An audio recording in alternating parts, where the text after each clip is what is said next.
there's almost nothing about hosting and really by implication producing and that quality. I did not coin the term hostiness. That comes from, I believe, from PRX many years ago. Mm-hmm. But it's this ineffable quality that makes us go, oh, I love listening to Ira Glass or Jed Abumrad of Radio Lab or Anna Sale or, Brené Brown, whoever. We connect, and different people obviously connect with different hosts, but what is it that makes us connect?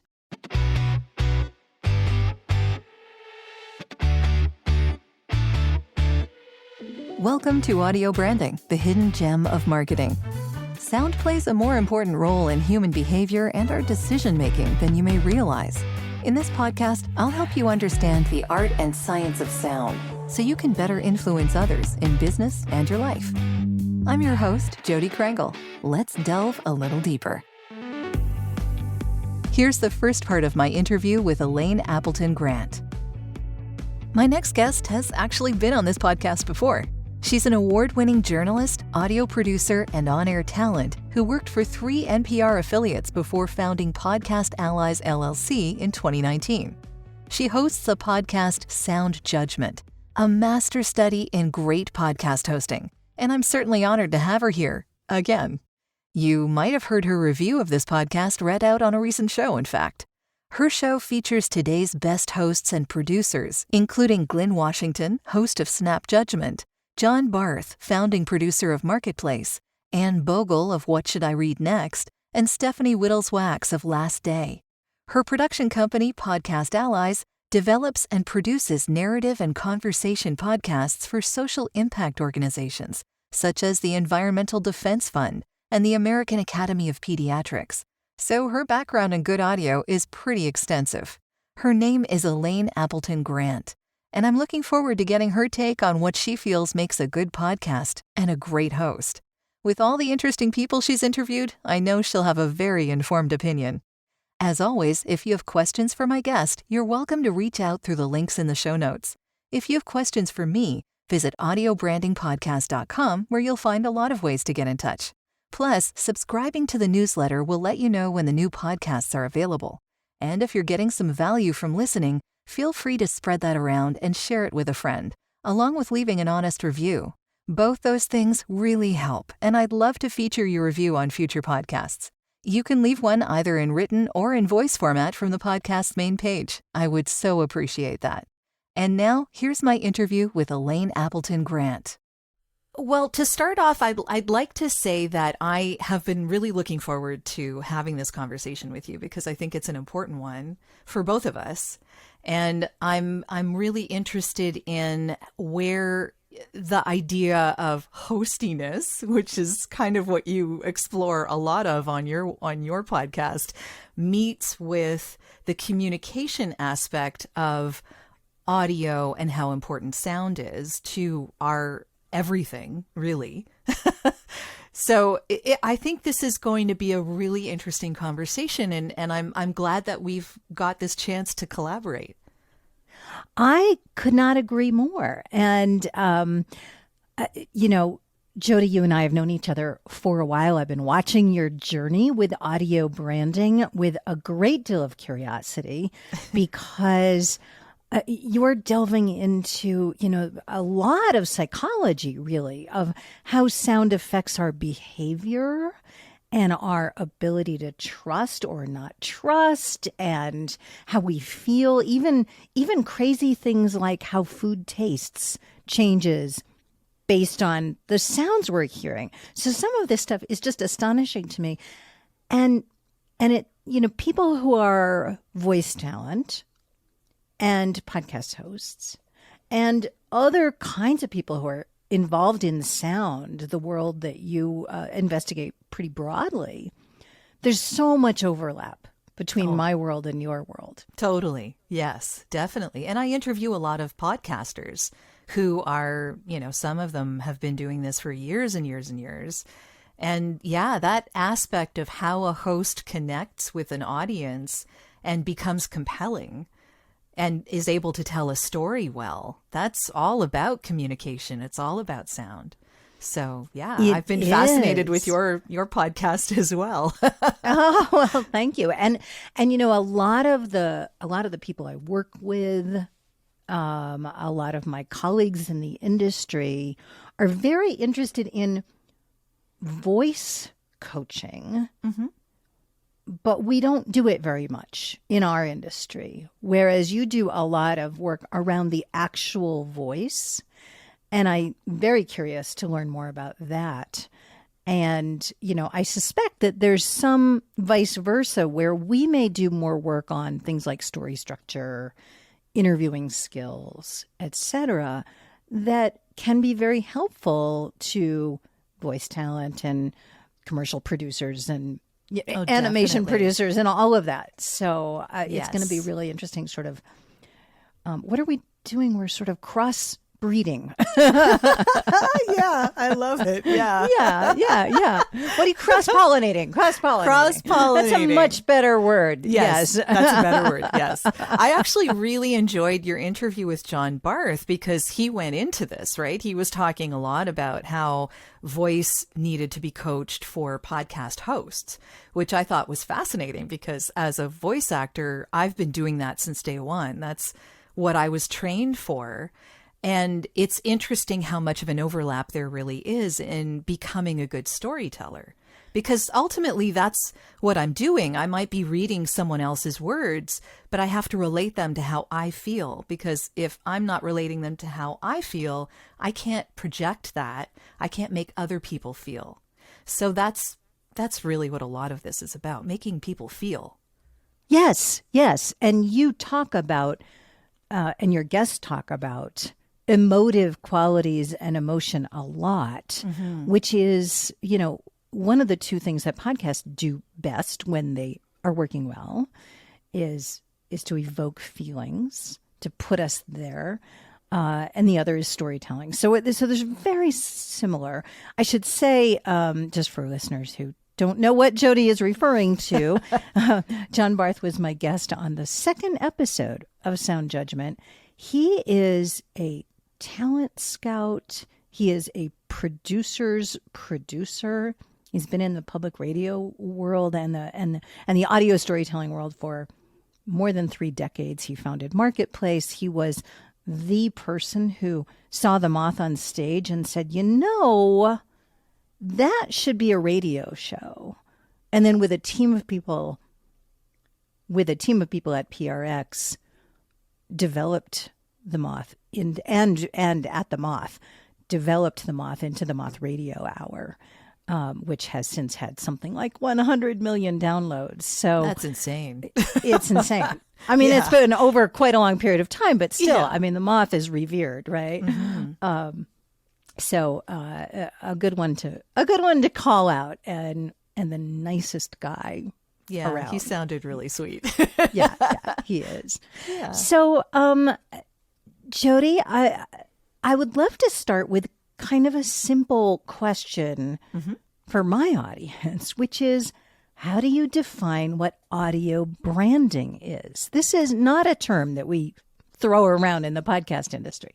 Yeah, it's something more in the advertising marketing vein of things. And I'll tell you what the International Sound Awards defines it as, because they're the ones that kind of started giving people awards for coming up with innovative uses of sound. And that, I think, started for them in 2009. So it's been around for a while. But they define it as a brand sound that represents the identity and values of a brand in a distinctive manner.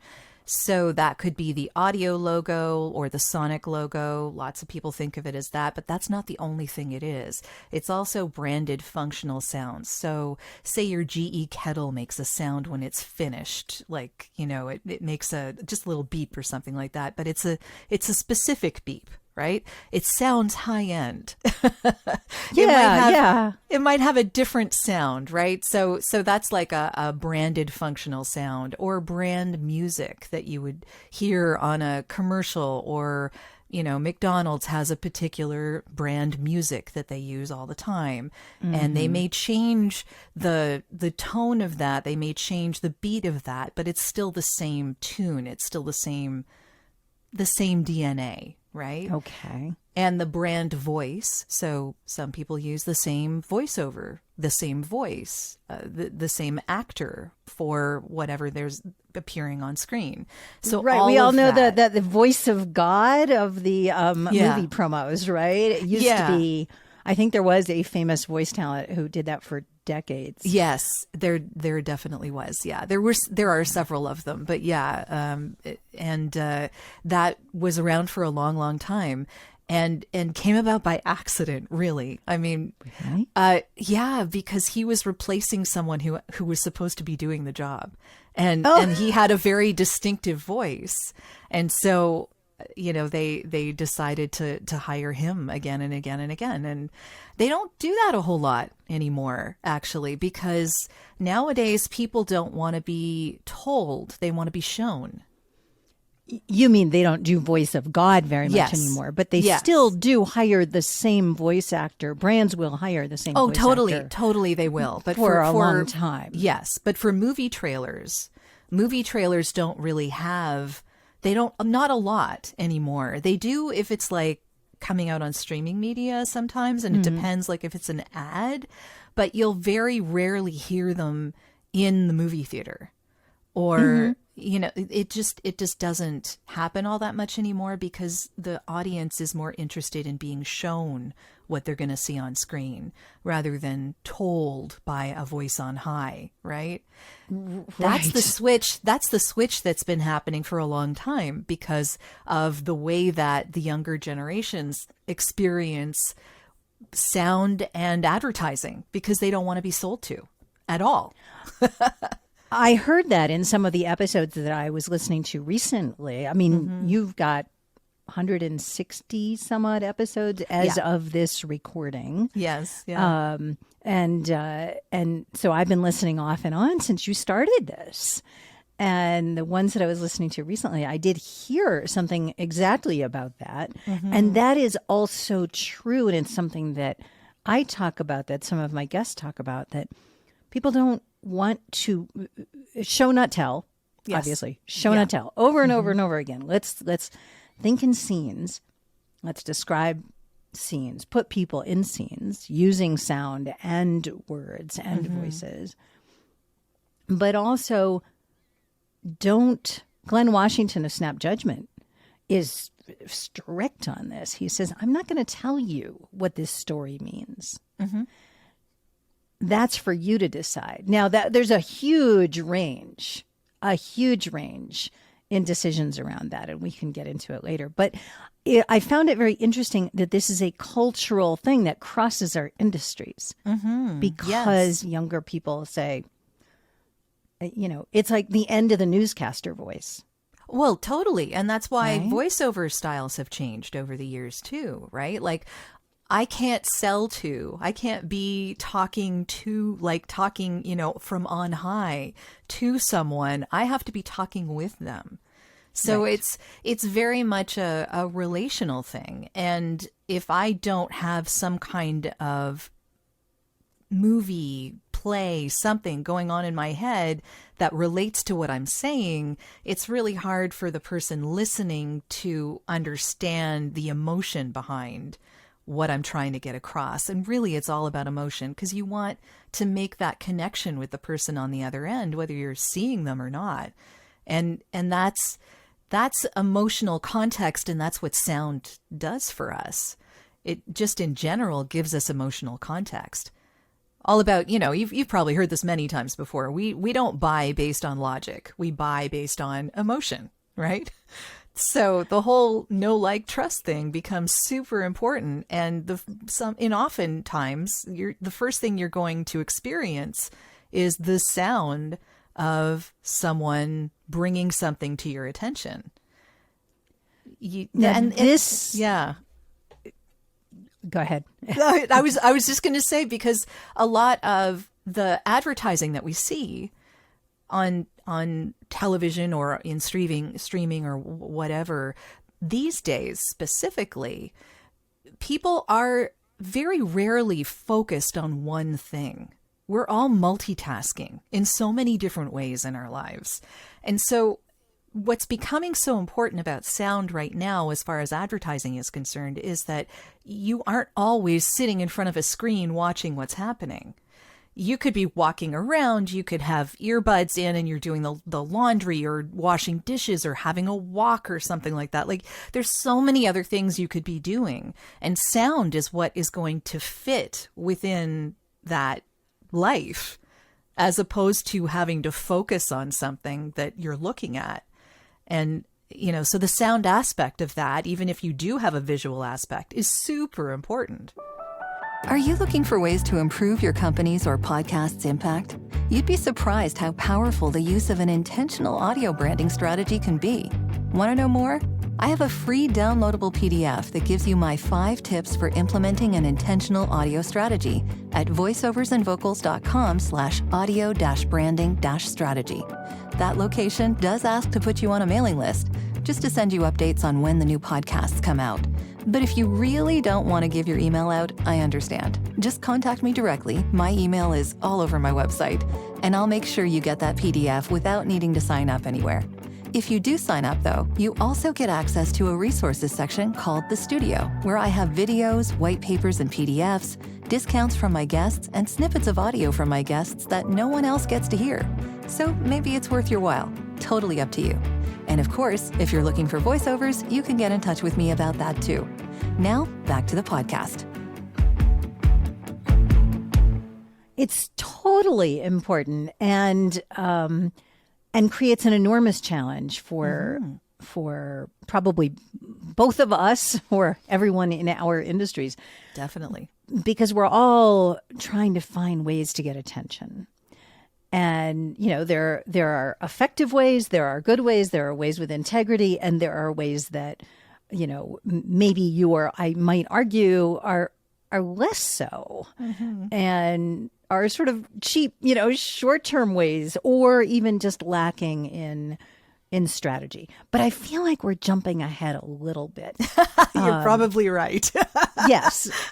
So let me reel us back for just a second. Okay. And let me just ask you, so you described what audio branding is, and you are a singer, you're a longtime voice talent, you've done amazing stuff in your career, and you continue to. What made you decide to start a show on audio branding more broadly than starting a show for other people who are voice actors? Well, that's a really good question. And one of the main things that I thought of, and actually this was as an offshoot of a conversation that I was having inside Vincent Puglisi's mastermind, which Total Life Freedom. Yeah, exactly. Which sort of was what got me started into podcasting in the first place, because I fought it for a long time. I was just convinced. For good reason. It's a lot of work. It is a lot of work. And yeah, I did fight it for a long time for good reason. But at the time, I jumped in really, really, really quickly about 6 months before I started the audio branding podcast, and just did something called Jodi's Silver Linings, which was a sort of offshoot of a blog that I had been writing, really short blog, about common sense stuff, like you don't have to be productive every second of the day. And if you're in a gathering, you don't need to be taking pictures all the time. You could just actually experience the moment. This what a kind shocker. of stuff. What a shocker. Exactly. All of this stuff that just came from the fact that I was a little older and had experienced some things and just, wanted to tell people, look, it's okay. Self-care is okay. So I called it like self-care for creatives. That was kind of my tagline. And I did it for about 6 months just because I wanted to jump into podcasting, figure out what it was about, figure out my processes, get things in line. And I stopped because people started asking me to be a life coach. And what that told me was that clearly I'm being thought of as an expert in something I didn't want to be thought of as an expert in.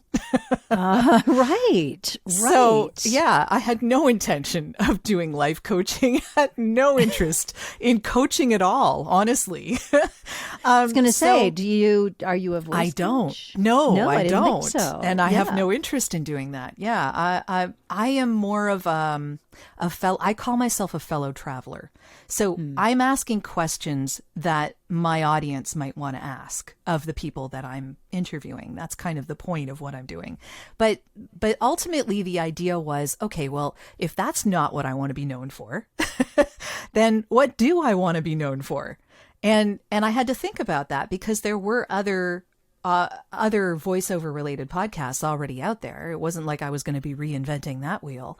So I thought, a lot of us who work in sound have a problem with the people in our industry not understanding what it is we do and not understanding how important what we do is to their end production.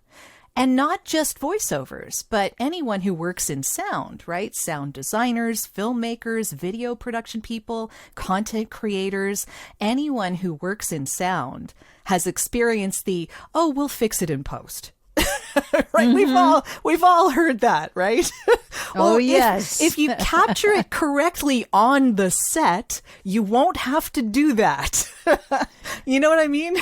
We have an even simpler term for that, and I'm sure you've used it as well, which is garbage in, garbage out. Exactly. Yeah. So yes, a lot of what I deal with is not that I feel like I'm lesser in a production. Not that anyone makes me feel like that necessarily, but that because it's tacked on the end and not considered in the beginning of the production, it's not nearly as effective as it could be. And that for me is just, people need to pay more attention to this. And I wanted them to understand psychologically how this works on us and how much more effective it could be for advertising and marketing if they thought about this beforehand instead of trying to tack it on at the end. Because it's such a big part of any production, and it's the emotional part of that production. And so that is why it's so psychologically important. You're not going to have that connection unless you think about this. So that was the impetus behind starting the whole podcast, because really I wanted to raise all boats for all of us who worked in sound, because it's important. It is important, and you are so right that we could go down a rabbit hole of defining who exactly we're talking about who doesn't understand it, but there is a lack of understanding, I think, of sound. And even, from me to your industry, it's like, I really am just eating up like the science of why this matters and how it works. It's pretty amazing. It really is. But people really do not understand. This is why I started Sound Judgment. And I wanted to turn that back on you as well, because, I want to know why you started your podcast, because, again, that whole podcast host being a good communicator idea, what are you discovering that you didn't think you would find? Those are two different questions in a way. They're related, but I started it. I had long wanted to do a podcast about podcasting, but like you, I didn't want to do another general interest one or just one that recommended other shows or anything to do with, growing your audience or measuring it, because there's a lot of that out there. There's a lot on the business and the mechanics of podcasting. There's almost nothing about hosting and really by implication producing, and that quality. I did not coin the term hostiness. That comes from, I believe, from PRX many years ago. But it's this ineffable quality that makes us go, I love listening to Ira Glass or Abumrad of Radio Lab, or Anna Sale or, Brené Brown, whoever, we connect, and different people obviously connect with different hosts, but what is it that makes us connect? So it's the same thing. It's the emotion, it's the connection, it's the identification. It's what's called that parasocial relationship, where I feel like, I don't know, Jonathan Fields of Good Life Project is my best friend, and I could chat with him on the street, but he doesn't have any idea who I am, or people know you, Jodi, because they've been listening to your podcast now for a couple of years. They get to know your voice and your mannerisms and your style, and they like the warmth and the friendliness or whatever. There's very little about that. And the interesting thing to me is, well, two things. One is that there was some research that I'm still trying to track down again. This is a few years ago, I believe from Radiotopia, that said data that showed that people return to the same podcast again and again when they fall in love with the host.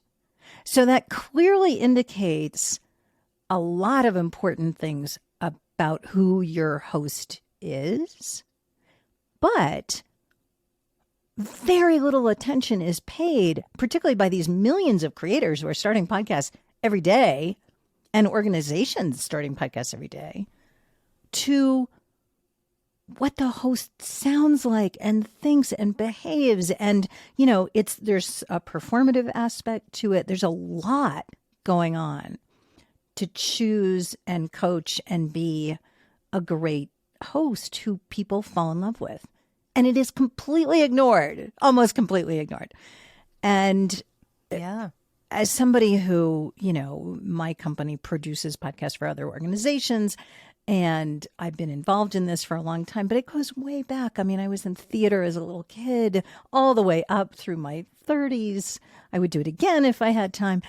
I'm a writer, all the writing and the theater and the voice talent and sound, the technical sound quality. So much goes into this. And I've been just fascinated with it. And when I work with new hosts,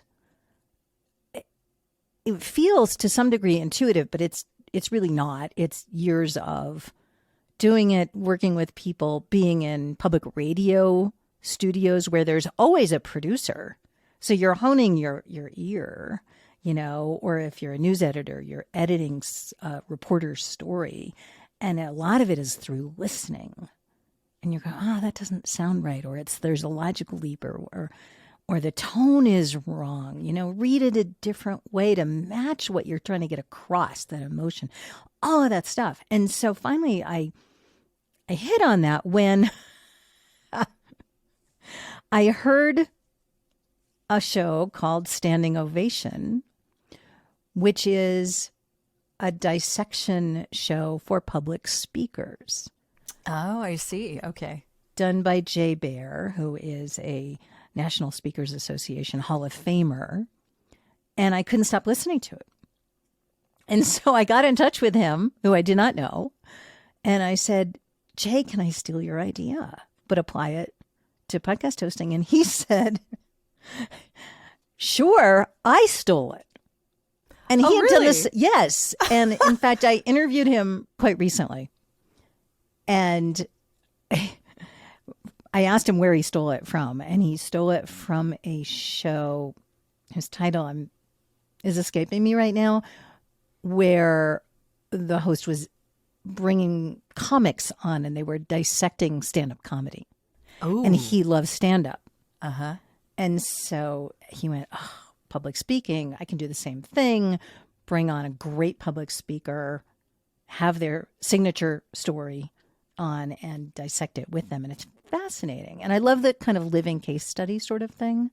It's like being in a rehearsal in the theater and getting notes. And anyway, so when I did interview him, he said, not only, we talked about that conversation where he said, sure, I stole it. Go ahead. He said, you at least had the guts to ask me. I just did it. So you're twice the person I am. That's great, though. It is a really fascinating idea. Yeah. I know that we're all dealing with a lot of stuff these days, so I particularly wanted to acknowledge those that have taken the time to leave honest reviews of this podcast, like Elaine Grant, who called the show insightful, practical, eye-opening. As a veteran public radio producer and host, she says, and now an entrepreneur running a podcast consultancy, I thought I knew about the world of audio. Truth is, I knew just a small slice of this big and important world. I've learned so much from every episode. I need to re-listen and furiously take notes. I can't recommend audio branding highly enough. Thank you for taking the time to leave your comment, Elaine. It means so much to me. And now, back to the show. The one question I have from like hearing all of that, because I mean, it's a great background and I love what you're doing with the show so far. Thank you. So do you see common problems with hosts when you are putting on your producer hat? And are you trying to sort of dissect what that is in your show? I'm just curious if you ever touch, because I know that that's kind of like backtracking and sort of going into the negative, unfortunately, as opposed to the positive. But I'm just curious as to if there are certain similarities, I guess, between issues. Between issues between different podcast hosts, or between like some of the issues that show up among podcast hosts also show up, say, with voice talent in the studio? Well, I'm sure that's definitely the case. But I'm curious as to if, when you're a producer, if there are common problems that you find hosts who are new at it come into contact with, come up against. Yeah, absolutely. And I think it's easiest to talk about it in two big buckets.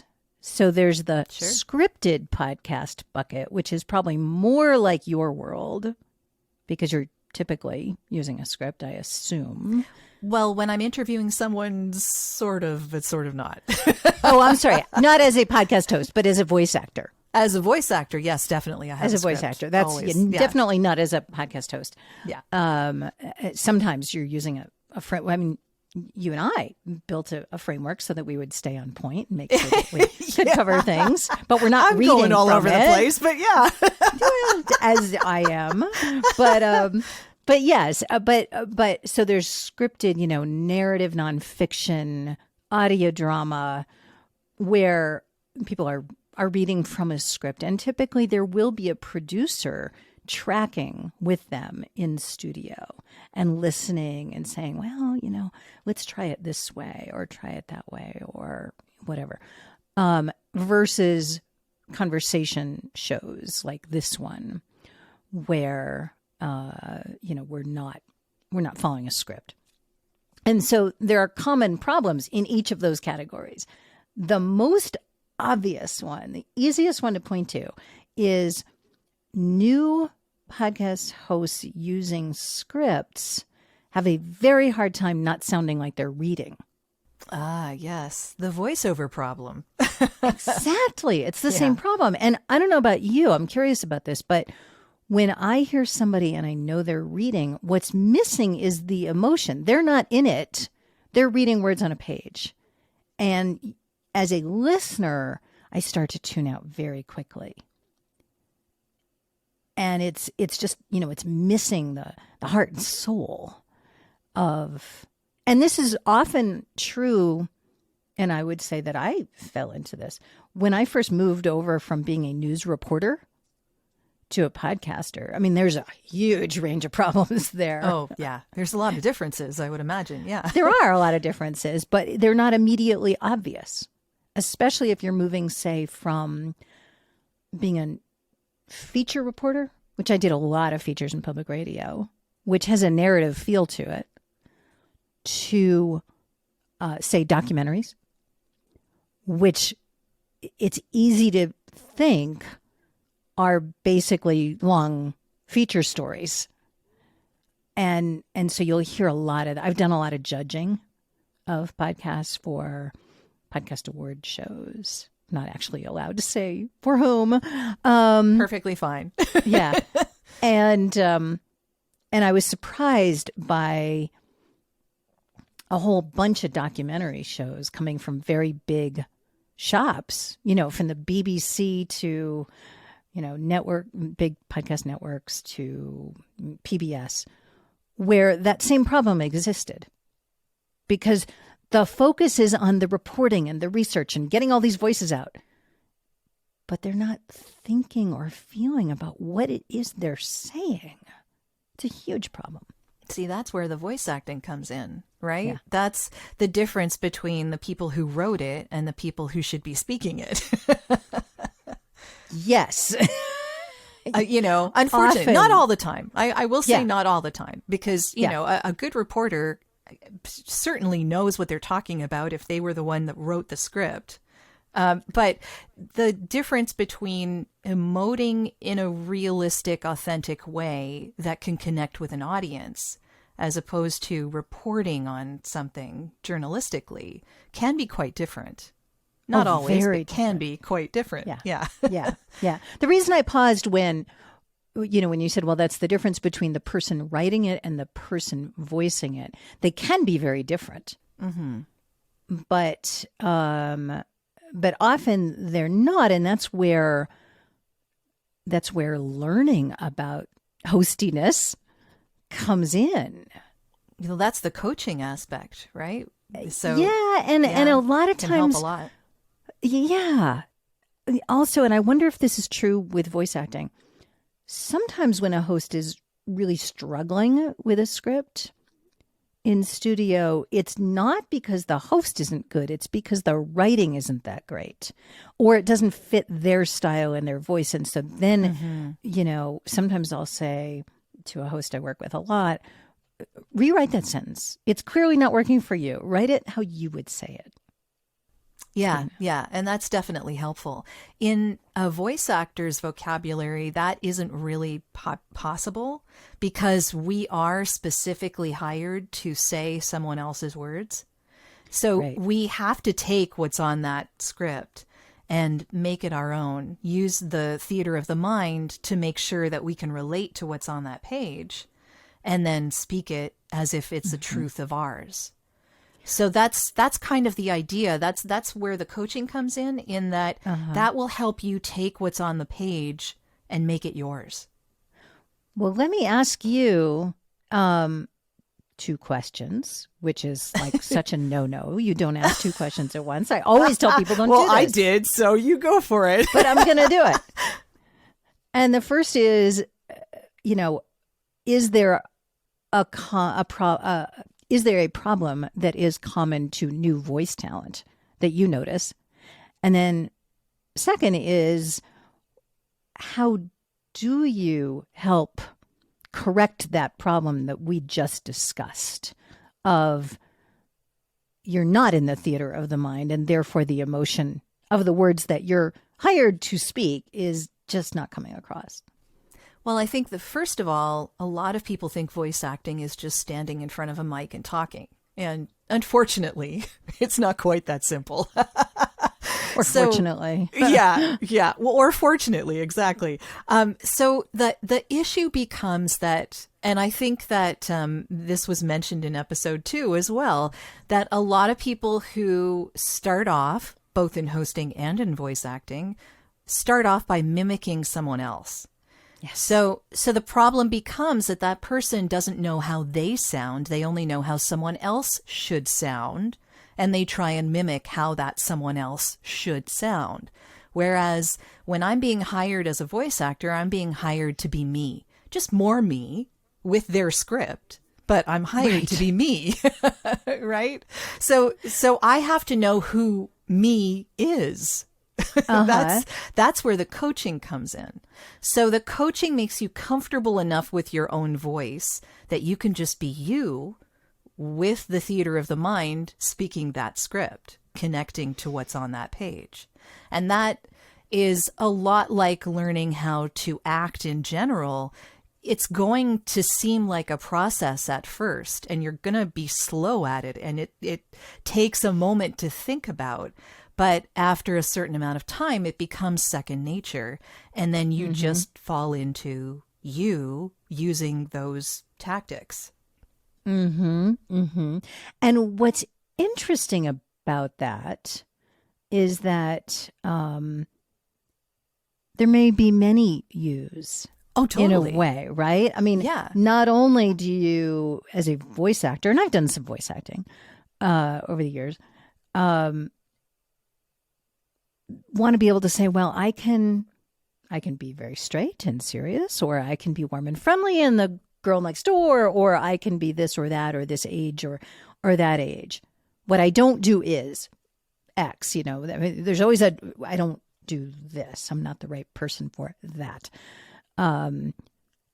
So tell me, give me a couple specific, tangible coaching tactics for learning who you are and learning the range of who you can be sincerely and believably.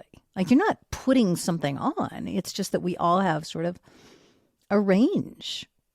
Yeah, there are so many different ways that coaches do this. I'm not a coach, so for that, it's a little bit more in depth than I would normally go. But I can say that from all of the coaches I've worked with over the years, I usually get a golden nugget from each one of them. And the thing that has impressed me the most is that you need to find something in your own life that is similar to what's on the page. It doesn't have to be exact. Like, if it's about Apple and I don't care about Apple, but I really like a Surface Pro, then I'm going to think about a Surface Pro in my head while I'm speaking this script for Apple. Do you know what I mean? I'm sure they would not be happy to hear that. No, they wouldn't. No, but I wouldn't tell them. Yeah, of course, But if I really love Pepsi and I'm doing a Coke commercial, then I'm thinking of Pepsi while I do this commercial. Right. Do you know what I mean? Like, you have to find the thing that you appreciate, the thing that really resonates for you. And then you need to think of that thing, and emotionally, your voice will follow. It just does. There's not anything you have to put on. When you're passionate about something, it comes out. And that can be in a straightforward script. It can be in healthcare. It can be in, a tech gadget. It could be in selling real estate. It could be in, whatever it is that you are trying to make someone feel.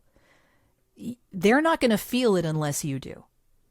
But if you feel it, it'll come through in your voice.